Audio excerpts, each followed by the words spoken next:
Chancellor, Mr. Nadar, Vice Chancellor, Professor Ghosh, members of the Executive and Academic Councils of the University, ladies and gentlemen, dear students who are getting your degree today, it is a great honor for me to receive a honorary degree from an institution of eminence in a country which has so many physicists. It is a memorable day for you, the day when you receive your degree.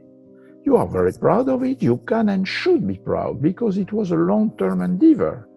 And now you have reached an important goal. But in the back of your head, you know that it is not an ending. In fact, it is the beginning of a new stage in your life. And some of you are anxious to know how to embark into it.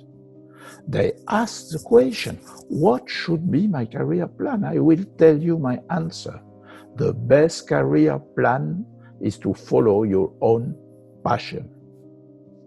I could tell you how I chose the subject of my PhD against the general advice that it would interest nobody and make me appear as a crackpot. And I could tell you how it eventually drew the attention of many physicists who got interested when they realized that I was completing an experiment to settle a long-lasting debate between Albert Einstein and Niels Bohr about the interpretation of quantum mechanics. Ask your Vice Chancellor.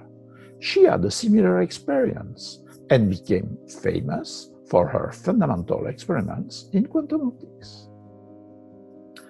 I can also tell you how a former PhD student of mine followed his passion, which was to use fundamental physics for practical applications.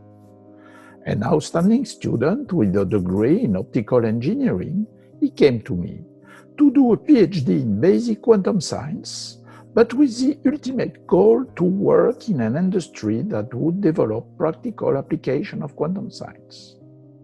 He did a great PhD and could have stayed in academia, but he followed his passion and went to a company developing quantum technologies for telecoms. Unfortunately, it was just before the explosion of the internet bubble in the year 2000, and he found himself out of job. Rather than taking a bread and butter job that he could easily have found, he stuck to his passion and decided to create his own quantum company. 20 years later, his company sells gravimeters based on quantum interference of ultra-cold atoms. It is not a big company. It has only a few dozens of employees. None of them has become a billionaire, but they all live well, and my former student is happy because he has followed his passion. Young people do not necessarily know what they like best. You may have several passions, then choose one. Maybe with not so deep reasons, it does not matter. Make a choice. And once the choice is done, make all efforts to be successful in the path you have chosen and demonstrate that it was the right choice. With this advice, I congratulate you for the degree that you get today, and I wish you a wonderful life.